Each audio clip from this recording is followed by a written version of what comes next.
Hey, Mike, thanks for joining us today. As way getting started, give us a little background on yourself. Yeah, of course. So FCB, my name is Mike, currently VP of Sales at Tugboat. We actually just got acquired 8 months ago. So I'm moving over to OneTrust to run their GRC sales team, which is fun stuff. Wasn't always this glamorous. My first sales job was door-to-door insurance sales, and was fortunate enough to have my second one be in tech, and then was able to kind of build from that. How long did you last in the door to door? Well, see, I went in giving myself 6 months. I was like, hey, I got no skills. I want to get a good job. They're not going to hire me. So I need to learn, right? And when you're still in school, there's only a few places that will hire you. And door-to-door insurance sales is one of them. Ironically, one of the early hires at Tugboat worked at the same company, did the same thing. And I was like, you know what? If you could do that, you could do this. So, and he's turned it into really good. He's gotten like 3 promotions, and yeah, on the right track. And what you're selling today is pretty sophisticated, isn't it? It's a lot of stuff. Yeah, it can be overwhelming for sure, but it's like anything in life, you just kind of break it apart, try to learn a little bit at a time. And if you get the right support and enablement and collaborative environment, then it's not too hard for an outsider to kind of pick it up. And what was your motivation to get into leadership as opposed to staying a rep? Yeah, good question. I'm definitely better suited for it. I was always like that sales rep, like, we're all hanging out, and I was always a little different. I'd say I wasn't cut the same way. And I grew up playing sports and got into coaching, and the oldest of 5. And, I always, things that it's like your nature, right? A little bit. And career development for an individual contributor, there's a lot of pressure, right? To get, like, you always think, hey, I got to get into management. I got to get into leadership. I got to be a VP of sales. I get a lot of questions all the time. Oh God, how do you do it, Mike? How do you go from like individual contributor into management into, whatever? Because that's really the only path they see. And yeah, some of it's true, right? It can be tough being a sales rep and getting older, and, sometimes people don't hire you.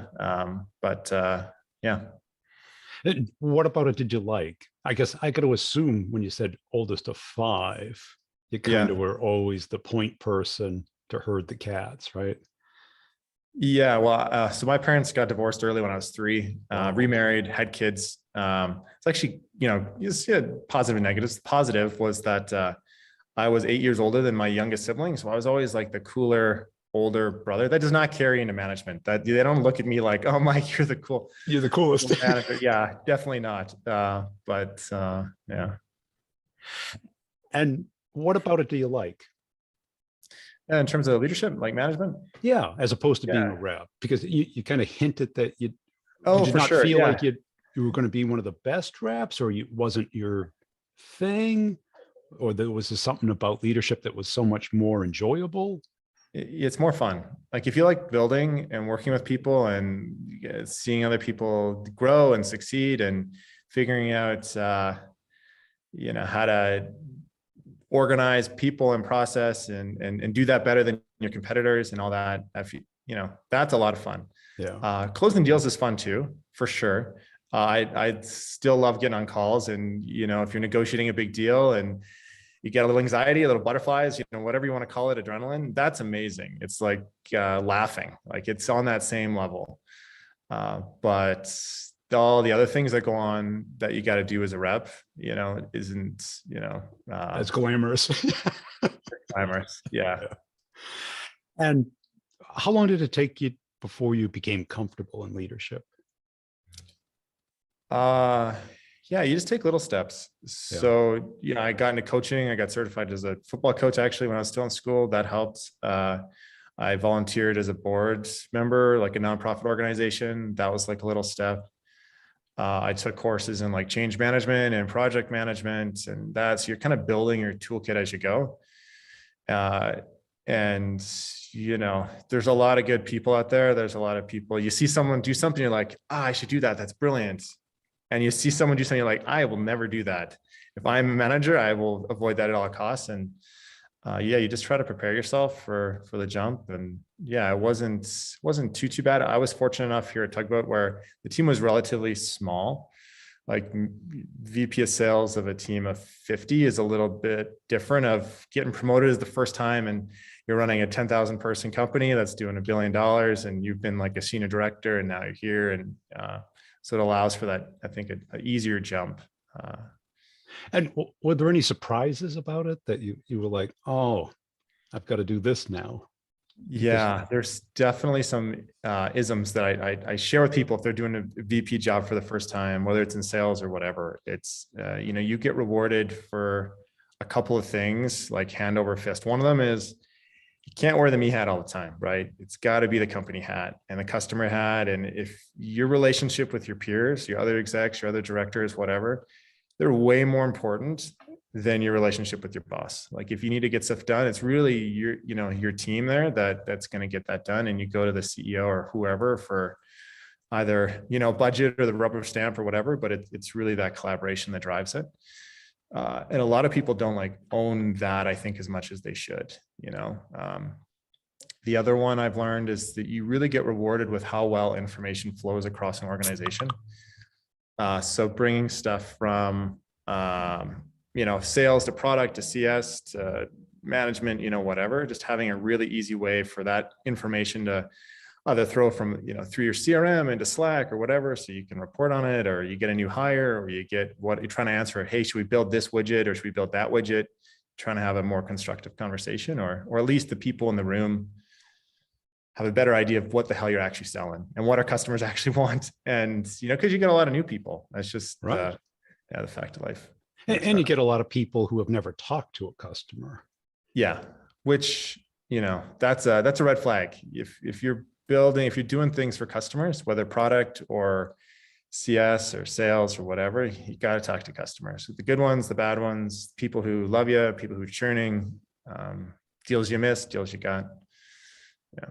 And what's the downside of it? What's the part you don't like? Is it the admin of it, the constant update, forecast, reports? Yeah, it's not too bad. It's like a necessity. There's ways you just frame it different, right? You're not having 3 forecast calls a week. You're doing, maybe a forecast call, but the other one are deal reviews or whatever. A workshop with your best reps and reps that could learn something for them. You rip apart a deal that you did, try to apply that to a new one. You try to find other ways to hit your number than just spending time on the forecast all the time. When you're hiring, what do you look for in salespeople? Yes, it's people. If anyone listens, I say this all the time. So, as a company, I think you got to own the skill development in sales. You got to be able to teach people how to sell, and you got to be able to teach people about industry.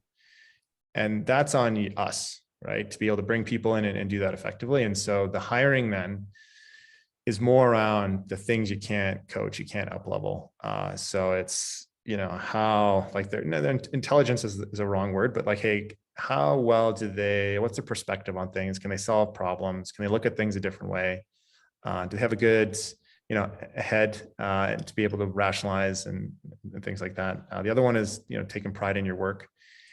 If you get smart people who care about their work, it's not rocky. You're going to be okay. Whatever challenges and then that get thrown at you. And then the third one is really the difference between, I think, the organizations that can really take advantage of the opportunity in the market, and is that how well they work together. You can find people who collaborate and take that approach. Then you got them it's fundamentally your foundation is solid. You got smart people who care about their work, who's going to work well, with others. And so you should be able to execute relatively quickly in the market and go beat out your customers, or definitely move faster than like a large incumbent if that's who you're trying to take out. And have you learned anything from making a hiring mistake? Because it happens all the time. Yeah, for sure. For the hiring mistakes, you just got to own it, right? And let the managers know, if you're CEO, let your VPs know or whoever that it's okay to make a mistake hiring. Like the expectation is not that you're going to that it's like part of your identity. Oh God, Brian, if you've fired this person, that means you suck, right? Or you're not perfect anymore, or whatever. It's got to be okay to let people go. And what caused it? Was the person just a good interviewer, or did you go through the process too fast? Did you not check references? Did they just change once they became part of the company? No, it's it's usually it's time. It's usually pressure, and it'll come at you a couple of different ways. One of them is you need to get some, like, especially in a fast growing startups, like you need to get people in at this cadence because you need to go do these things, whether it's doubling your pipeline in 6 months or this much revenue or whatever. And you see this in sales and CS and what have you. And so you find people and you're like, they're not perfect, but I'm going to give them a shot, you know, because no, not that they're perfect, but hey, I have these concerns, but I'm going to ignore them because they're the best that we've interviewed to this day, and I'm just going to give them an opportunity. And do they always have to have sales experience, or are you looking for people out of other backgrounds? It depends on the role they're applying for. So if they're coming in as a SDR, like junior level salesperson responsible for pipeline gen, then yeah, not at all. If they're coming in to the commercial team, relatively like $0 to $500 million ARR companies, then yeah, no, they got to score higher in the other areas. But it's just like it's competition, right, for the role. If you're bringing in someone to do enterprise deals, 6-figure deals, whatever, there's going to be solid candidates with SaaS sales experience that might come from industry. So they're going to win out over those that don't. Something that, built up here at Tugboat is we call it like review. Like we can, take someone doesn't know a lick about anything, but they trying really hard, and we can start them over here. And in 24 months, they'll graduate from that team to maybe the account executive team. And then there's like a step function, a stair step, like through that team as well. And, it's on us to train them, to enable them, to coach them, give them some latitude here and there, right, to screw up. And yeah, it's been really helpful in today's market where you don't get to hire everyone that you want right away, right? It's hard to find good people. And if you have an environment where you're investing in people and you're building skills, then it's usually a good place to work, and they, are appreciative and all that kind of stuff. And on the coaching side, did the football coaching thing transfer well to sales coaching, or? No, actually at all. Like football coaching is not how you coach people. It's, hey, Jessa, would you stop doing that? Jesus Christ. Told you 5, you can't do that. Which is, You'd like to. Well, I don't know. Would you? That's not really at times. great. It's stressful. Yeah. The real thing was early in the career, and coming into organizations, you always try to, hey, who's doing this the best? All right, I'm going to go talk to them and try to do what they're doing. And it's not the rep that's closing the most revenue or, whatever it says. And you're trying to really, what I found is you're finding people are exceptional in different areas of the sales funnel. And so it's kind of up to you to go figure out and try to bottle up whatever it is they're doing and put together your own, playbook. And I really saw that as the biggest gap between, somebody's kind of in the middle of the pack and the great ones is they're collaborating and sharing or learning how to do things the best way today. And most of the companies that I worked at didn't have a muscle on like the investigative journalism to go figure that out, bottle it up, and give it to the reps in a very tactical 20-minute workshop session, just so they can walk away out of that and say, hey, I can do this one thing like Brian, and I'm going to see if it works. Right. And so that's what we've tried to implement here at Tugboat and hopefully OneTrust. Because I think it's up to, or best done by a manager, because the rep who's doing it well, they're really not sure why they're doing it well. Yeah. They may have been it's subconscious. It's like unconscious competence. Yeah, definitely. And, performance can be sliced so many different ways. Some people are really great at demos. Some people are really great at negotiating. Some people are really good at prospecting. And sometimes their situation kind of hide that, right? Then a bad territory, Right. lose a big deal, don't have product market fit for that segment, whatever. That's it. I always said, go find the rep who's successful, who you wouldn't think should be successful. Yeah. They don't look like a sales rep. They don't act like a sales rep. Their territory is kind of weird, but Yeah. they still hit their number. They crush it. Yeah. Yeah. And, where I think sales teams are going with business analytics and REV Ops and all that stuff. And it's really helping enable all that. So you can find what's working and not working a lot easier. Hey, how about people faking that though? Because a lot of managers, kind of want that type of information and the people just give it to them, but it's not real. Yeah. So you're talking about pipeline. Right. rep managers giving the answers versus. Oh, no. Well, let's say the problem is you get the observer effect. Yeah. Once you tell people, oh, we're finding a correlation between number of calls and revenue going up. Yeah. So they just pretend they call the theater 5 times a day to get the number of calls up. Yeah. Well, luckily I took stats. And so the correlation thing, don't buy it. It's like, okay, what are they saying on the calls? There you go. Who are they talking to? Yeah. What's the customer saying? What are their problems? That's really the heart of it. It's not the activity KPI. God. Yeah. Dials per day, right? That's it, because it's really detective work, or what you call investigative journalism. Sure. Yeah. It's trying to reverse engineer what somebody's doing. Yeah. And find little distinctions. Yeah. Yeah. And there's tools that can help you with that. Like they'll record calls, they'll record demos, all that kind of stuff. So you can put it together a lot easier than you could a while ago. A long time ago. Right. Then you have to interview the rep and it's their take. Yeah, which is hard for them, right? Very hard. And they typically think it's, they just like me, or I've been doing this forever. No.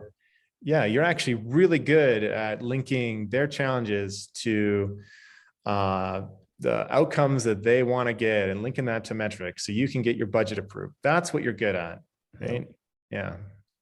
And have you found any correlation or causation between the very best reps and the okay reps? Like what makes a really good rep and what makes an okay rep? Yeah. Yeah. A good analogy is, for at least how I think about it, deals, right? It's not single threaded, it's multi-threaded, especially in today's environment, right? And so good reps will, if you look at the matrix of like good sales skills, they'll have most of them down, right? They'll have like 80% of them down and they're doing good at it. And the average rep might have 60%. And that's how I see it. It's never black and white. It's really a combination of skills that lead you to becoming the best rep. And you're doing that consistently. And even like an understanding. I'd say the biggest jump I've seen from an average salesperson to an exceptional one is if you're just looking at like skill, right? Like sales acumen. One of them is like really understanding a methodology. And I talk about this in cooking. I love cooking. So I'm like, hey, there are good cooks out there who don't know anything about the difference between French cuisine, Italian cuisine, certain techniques, but they won't last in a kitchen, right? They can't do that all the time. You can show up to their house on like a Tuesday and get a great meal, but they can't produce 1,000 dishes a night and someone's going to pay for that. And so to be the best rep, you need to understand different sales methodologies and have one that you own and you fall back on. Because without that, you're like that Tuesday night, having a family dinner versus working in a restaurant. That's a great point. Because I love the cooking analogy, because people can relate to it. Everyone's cooked and everyone eats. Yeah. And too many people without a process, what they end up doing is just being reactive. Yeah. What do I do in this case? Well, how did you get to that case? Yeah. Or they'll be working a deal and they'll just be a blind spot, right? And if you don't have a way to look at your deals and evaluate your performance and what have you, then it's not as effective. And I got to imagine in your space, a lot of them may have the service mindset instead of the sales mindset, and which puts you in that single threadedness. Oh, they Yeah. told me not to talk to anybody else. Yeah. Well, you don't work for them. Yeah. Yeah. Yeah, it's true. Trying to get, I'd say even people in general, right, to kind of push through to what they think is right, whatever outcome it is. It could be like winning the deal versus, what the people that they're working with, their prospect is telling them that they should do, for sure. Yeah. I'm like, hey, am I working with the coach, a champion, and who do I need to talk to? How many of these are there? Yeah. And how about things like competitiveness and emotional attachment to success or failure in the interview process? Is that something that you've kind of look for or ferret out? Yeah, definitely. It's more around like pride in their work. If it's got to be careful though. If people are too attached, like their self-identity is too attached to doing a good job, like getting an A+, it can not always be the best thing for the team and the person you want, right? They'll be slow to admit fault. They won't have a growth mindset, right? A lot of identity into how they're performing this task. So if they're wrong, then that's me, that's Mike's perfect. I'm not wrong on Mike's this. never made a mistake. Yeah, which is not reality, obviously. Right. So yeah, it's part of it, but it's not like a big part of the interview. No. And what do you see other managers doing either wrong or going against what you think would work? Not at your company, but just the ones you've experienced either in the past or through networking or friends or. Yeah. Well, it depends. A lot of managers just come to me here. Some of them, I see there's like two different types of managers. You have the manager who is just a rep, and they can struggle sometimes with not being a rep. They just want to do it. Hey, I got the answer, just let me do it, rather than working through the reps so they can do it. That whole teach a man to fish thing. Then you have the manager who's been a manager for 10 years, 20 years, 30 years, and they can't do it anymore. They haven't kept up with it. So if they needed to jump in to save a deal, they really struggle with that. And so their management style is very friendly. Like, hey, my role here at the company is to make you feel good and work through your problems, Mr. Rep, right? Or Mrs. Rep. And so you want to try to bring them into the middle a little bit, right? And work with them on that's kind of the biggest, the things I see a lot with managers. Yeah, I mean, what I'm seeing today, a lot of them are really glorified REV Ops people instead of leaders. Yeah. Because the toys have taken over if you let them. All the data, all the insights and stuff. It depends on what their job description is. And if you have a REV Ops team and if they're proficient, if you got a good REV Ops program and you've invested in your tech and it's easy to run reports and accessible, right? And you've kind of maybe pulled that out of Salesforce and you have a specific widget just for that. Their sales manager's role is, I would argue, around performance improvement. And that should be their core function, what they hang their hat on. Hey, I can take a rep and at the end of them working at this company, they're going to leave and someone's going to ask them, how'd you get so good at sales? I worked at Tugboat and I worked for Michelle, right? She was awesome. She coached me and helped me in these areas. And that's how I, think that managers should self-identify with and hang a hat on and say, hey, I'm a good manager for these reasons because I can do this. So how do you set that up? Is it an hour a week? Is it pick a skill a month? Is it do you have, what's your process? Yeah, for sure. One of them is being aware of what the managers are spending their time on and the reps, and just always asking the question, is this ratio what we want? Or should we pull things out of here so you can focus more on coaching reps and reps can maybe focus more on working deals than, internal meetings or prospecting or whatever. And it kind of starts there. And then it'll allow you to build that cadence, because the cadence is really a reflection of your availability. Like, how much time do you have to be able to designate to this, and how big of a problem is it? If your conversion rates are really low in certain areas of the funnel, or performance is pretty big distribution. So instead of everyone being kind of here, you got a bunch of great reps, and the big range between not doing well and average. Then you got a performance problem, and you should spend more time coaching. Yeah, so at least at Tugboat, yeah. So we set it up. We have monthly roundtables. We do bi-weekly skill workshop sessions. The team is pretty collaborative too. You can set up your sales. You have a sales manager, and they do sales management functions. And then, we have a team lead function. They're still an individual contributor, but they're incentivized on their pod performance. And if someone has hey, Brian, I got dealing with this competitor, give me your playbook, or just help me here. They'll provide that guidance, like, hey, this is how I'm doing it today, or a good way to do it. It's worked in the past. And that seems to help as well. And have you found many reps or any reps that just aren't coachable? Where they're for sure. Yeah, of course. That's part of the mistakes, right, in hiring. Yeah. And let's say they're a B player, 80 to 100% a quota. Mm-hmm. What do you do with them? It depends on their attitude. So if they got the right attitude and the work ethic and the coachable and all that kind of stuff, you invest in them. You pour your heart into those people, because those are going to be your next rock stars. And when you build them up, they're going to be very appreciative.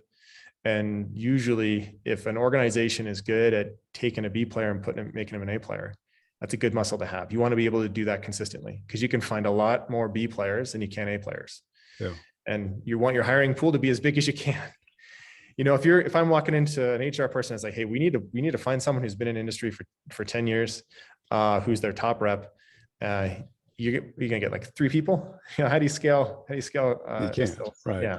But how about if they're not coachable? What do you do with them? If they're not coachable, then you want to try to unpack why that is and really understand that. If you go through that exercise and you're like, they're not coachable, okay, well, are they a negative impact on the team, right? If those two can usually be a yes, and if they're not coachable, they're usually a problem for the team. It could be a personality thing. And so you just work them out of the org. You just can't do it. Yeah. And what advice would you have for somebody who's not sure if they want to get into leadership or not? Let's say they're 35, a little burnt out as being a rep. Yeah. Take baby steps, see if you like it. If you're working for a good company, they might give you a shot, right? Like, okay, hey, you're going to be included in interviews now more often, or you're going to work with me through this part of my job function as a sales manager. Or, having a conversation with them and seeing what they're unsure about. It could be dealing with people versus yourself. It could be the admin. It could be not having the confidence in being able to put together a forecast, or, whatever. And so just being honest about that and seeing if you can expose them to those areas to help them make the decision, I'd say, is key. Read a book, go talk to sales managers. If you don't have that, the first thing there is as an option. That would be the thing. Sales reps, I'd see it too. And it's a conversation I've had multiple times. Like, hey, I've been in sales. I love sales. I know there's kind of expiry with this role. So what should I do next? And there's a lot of options for them. Like, they can go into enablement if they want. They can go into REV Ops. They could go into, leadership, or you stay on that individual contributor track. Cool. Hey, Mike, appreciate your time today. Where can people go to connect and follow you? I am not a LinkedIn socialite like yourself, but we are hiring. So, if you ever want to, work at OneTrust, definitely welcome to hit me up on LinkedIn and take it from there.